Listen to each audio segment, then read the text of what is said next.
So now here is the another kind of a end-to-end kind of a data estate transformation, right? So when you go through this journey, here is the kind of a framework or approach for you, right? Definitely you can kind of a customize based on the industry segment or size of the organization. But the high-level framework or approach look like the very first thing, you really need to have a regular kind of a, ongoing connection or kind of a, show the broader vision to your business or kind of a data stewards, right? Because that will play a key role when you start your MVP or implementation, right? Now, when you talk to the business value, because I used to sit down with them, like most of the CDOs or data leaders, they will come up with the high level kind of a strategy. Like, for example, the real world example, right? Like, let's say we want to focus more on the sensitive data detection, right? Or sometimes organizations, they feel like, hey, we have data all over, but we don't know what data do I have really and where it exactly it's stored. So there are a lot of things like initially they recognize, and you should have a regular, whatever goals you define part of your roadmap, right? That roadmap should be aligned to your business kind of a value, right? So those are the couple of example I told you about sensitive data detection or kind of inventory of all of your data, right? Because once you do inventory, then you can start protecting it or take next action to it, right? Maybe AI transformation is your another goal, right? Like, hey, your organization is getting ready for AI transformation, right? Sometimes organization, they feel like we don't know what data to collect. I talk to a lot of industry expert in manufacturing. Sometimes what I'm observing is like from a manufacturing or other industry aspect, sometimes they don't know what data to collect, or sometimes even though they are collecting a lot of data, but they are not using, kind of making use out of it, right? So these are the typical problem statement. And when you start with that data estate transformation, you lay out the transformation strategy and the roadmap goals, but talk to the business leader like, hey, here is the broader vision, and here is how, when you go through this data estate transformation, this is what it's going to look like, and this is what's the business value out of it, right? The next step, like you really lay out your current data estate, like you lay out end to end, like, hey, from source to target, like from left to right, what are your key data sources, whether it's kind of whatever Salesforce, SAP, whatever data sources you have, and then what will be your target data sources in terms of the data estate transformation, right? And then once you have, and when you are on the step 2, you really need to consider whatever the roadmap you design on step 1, right? Because whatever roadmap you design on step 1, that will help you to prioritize in step 2, right? So that's how you're gonna kind of link your proposed data estate with your business goals, right?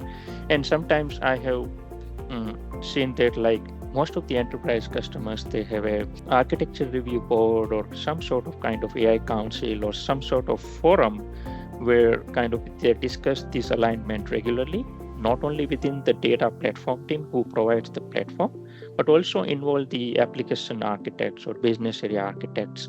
So they involve everybody, right, in that kind of a feedback loop process, and they do that alignment very kind of, effectively.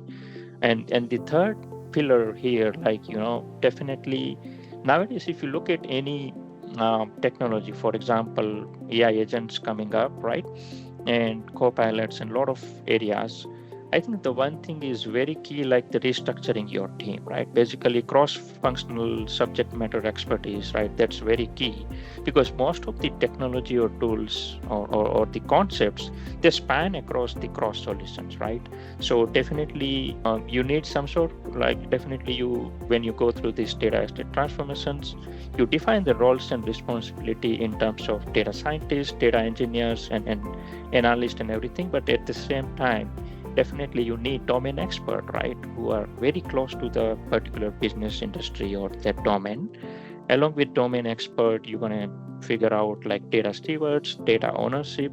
So you figure out all of these cross-functional kind of SMEs to drive this kind of end-to-end initiatives, because they are the one going to drive end-to-end these estate transformations. Now, here is the data-driven culture, right? Like most of the companies, right, trying to be data driven, right, And clearly you can see based on a lot of surveys, like as soon as they start taking decisions, because most of the companies, sometimes they are not taking decisions based on the real data, right? They are maybe based on their experience or some one way or other. But as soon as they start capturing the data right way and taking decisions based on the data, they realize a lot of kind of a revenue and other kind of a customer satisfaction, right? So we have seen these surveys many times, right? Like how data-driven culture helps. It's not about just a standardization or kind of aligning your business strategy, but in general, it's a foundation that help you from AI transformations in other areas too, right?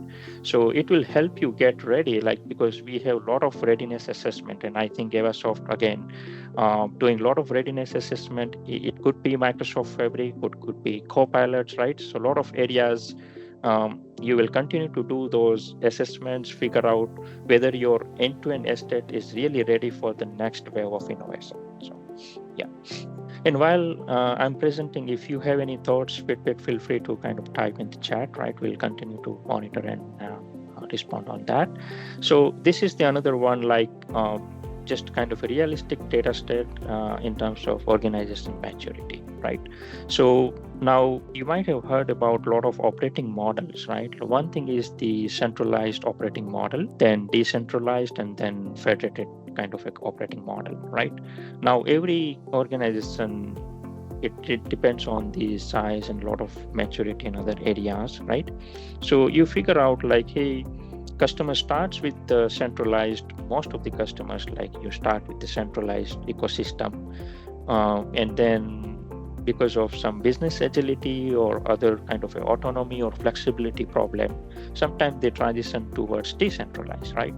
Now decentralized, again, having its own pros and cons. And then I just want to share our internal kind of a Microsoft gone through this 3 layer of transformations, like the centralized, decentralized, and the federated. And we clearly see, based on the CDO's feedback and other areas, internally we have gone through a lot of transformation, gone through all these 3 different layers, right? Like operating model. And we clearly see federated, the model that's definitely going to help business drive a lot of kind of agility. At the same time, gives a lot of controls to the domain team, right? When they are doing kind of solving a particular business problem, right?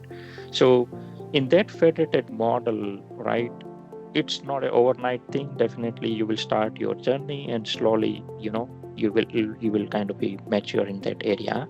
Like a smaller companies, maybe they will not adopt or end-to-end federation. Maybe it's just a partial because of they will not realize end-to-end kind of a benefit out of it, right? So now when we talk about enterprise or medium to large organizations, definitely we are seeing kind of traction or kind of adoption going towards federation, right? So again, think about what's the right kind of operating model for your organization when you go through this kind of a data estate transformation.